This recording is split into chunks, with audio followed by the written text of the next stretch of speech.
Oh.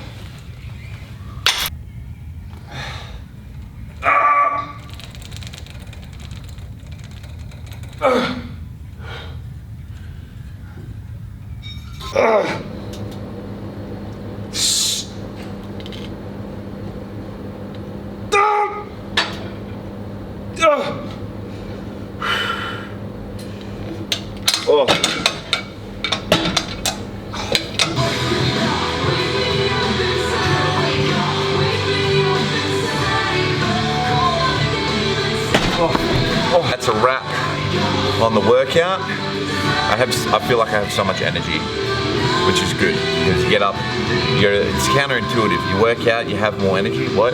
Anyway, let's go get some breakfast. Boom! Time for some breakfast. We've got some eggs. We've got 6 eggs and like 600 grams of rice. We've got some tomato sauce, and then what I'm going to do is go over my notes on my computer and from the course just quickly for 20 minutes while I eat my breakfast, and then I'll put some clothes on, some real clothes, and because these are imaginary, and then we will drive the nice 40-minute drive to North Adelaide and get this show on the road. So I'm gonna enjoy the, oh, how good is this? Look at all the egg yolks. Yummy. Oh, you see that? Oh yeah.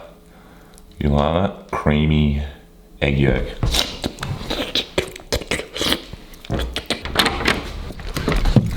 Okay, we're about 26 minutes behind schedule. We'll get there on time, don't worry. No stress. Made it on time, actually. 5 minutes early.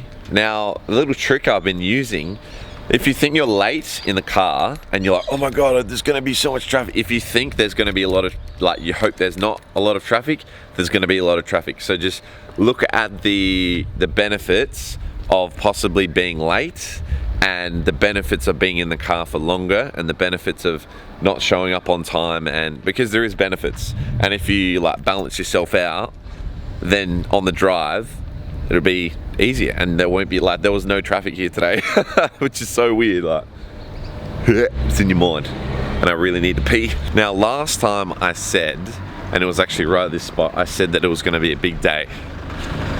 Now, it wasn't the biggest day because I thought the big day was because I was gonna podcast Michael, and that kind of fell through. But today, we are getting the opportunity, like it's booked in, it's in the Google Calendar, and I've brought all my podcast stuff. So after the event tonight, we're gonna sit down and I'm gonna ask you some hard questions, and yeah, it's gonna be probably the best podcast I've ever done, hopefully. No, don't say that. Look at the, yeah, I don't know what to, it is a good podcast. Can I say that? Yeah, it's gonna be a good one. Stay tuned. Oh, why did I bring all my food? It's so heavy. Oh, it's got all my water and all my food, and it's fucking heavy. It's 10 past 8. I've just got the message from Liam saying he's in the lobby or outside or something, and I need to come out and scream. So, where is he? Where is he? Oh, there he is. Hello, fancy camera. Businessman. How you doing? You don't like being on camera, do you? I don't really care. How's your day been, Mr. Businessman? Very tired, bro. He's come all the way from Melbourne just for this. Just for this. See, I honestly just got off the road. It's been a long 10 hours. I only took 2 breaks. Do you know what I've been telling the people? I've been like, oh, someone from my marketing team's coming. Is that alright if they come in and take some photos? So that's what you're gonna do. And you're allowed. I'm dressed for, innit? You're allowed to come in as well. Do a little intro for the YouTube. You want me to, or? I'll kind of set it, pre-frame it. Okay, piece of cake. Yeah. Okay. Yeah. Oh yeah, you can film it, eh?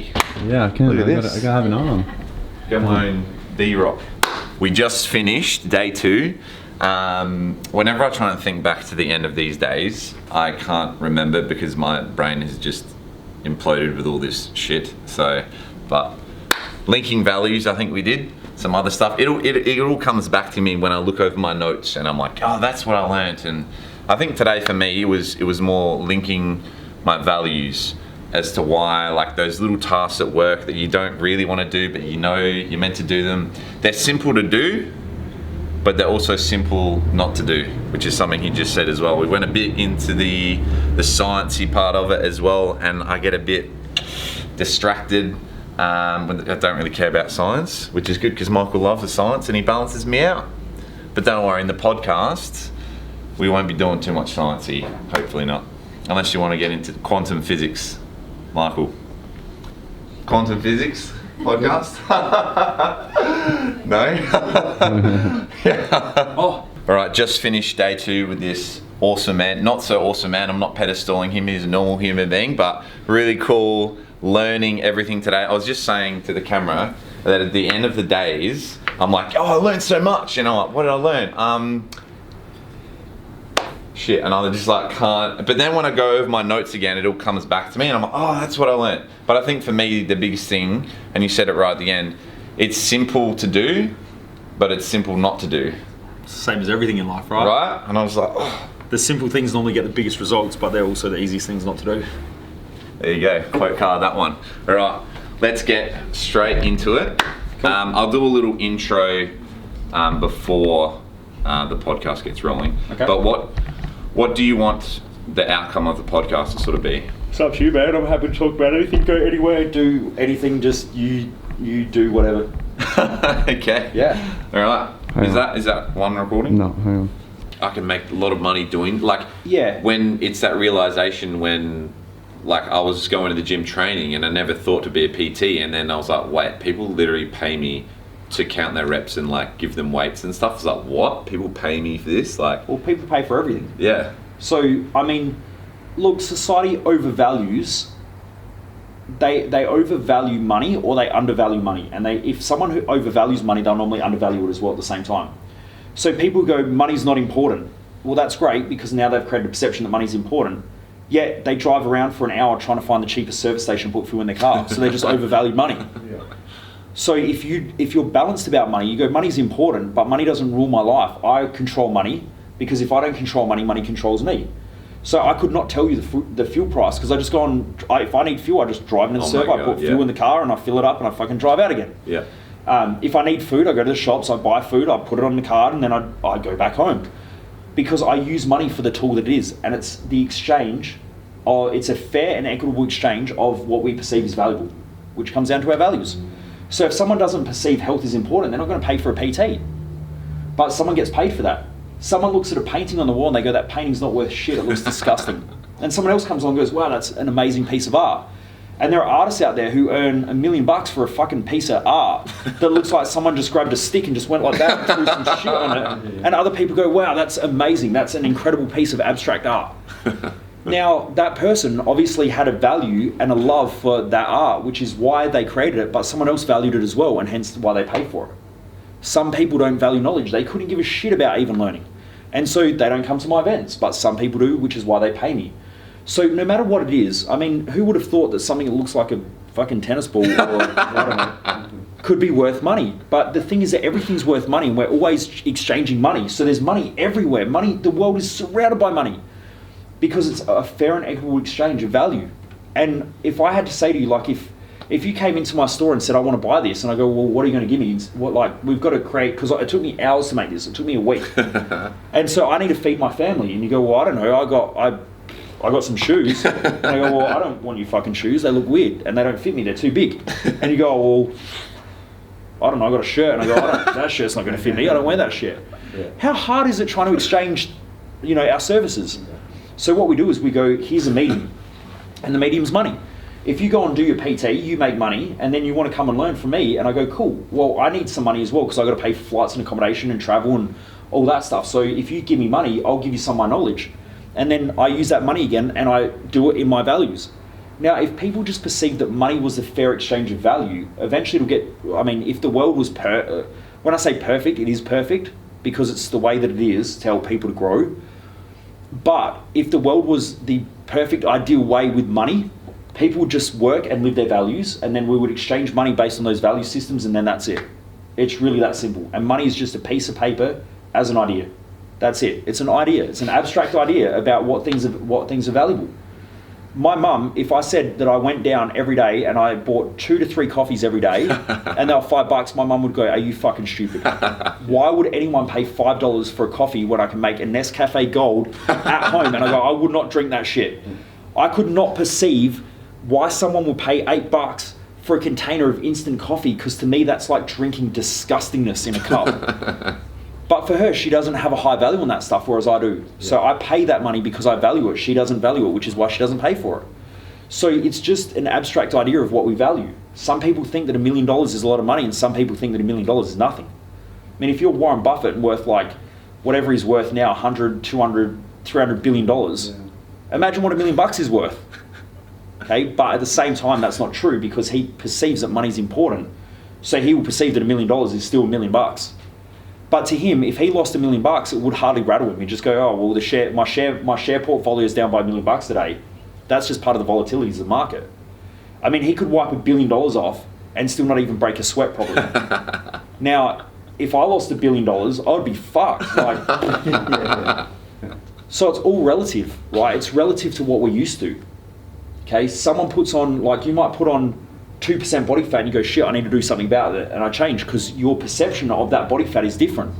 Someone else, they go, "You know what? I've only just realised that I'm overweight," and you're like, "How many clothes? Like, how many times did you have to go shopping for clothes over the last 20 years?" And they go, "Well, normally I've got to go about every 6 months because I increase the size." And in your head, if you're that person who's healthy, you go, when did that ring alarm bells? Like, why now, when after the 15th X on your shirt, why did that ring alarm bells and the first X didn't? Yeah. Okay? But that's because they just don't have a value on their physical body like you do. So it's different. Everyone has a different perception of you know, what's important, what's not important, and so on. Go. Let's do a photo, Lynn. That was not one. How was that? Yeah, good, man. Good. I just didn't realise the time. Yeah, dude. Oh, I know. Perfect. Go in there. Actually, you know what? I need to pee. I'll just go.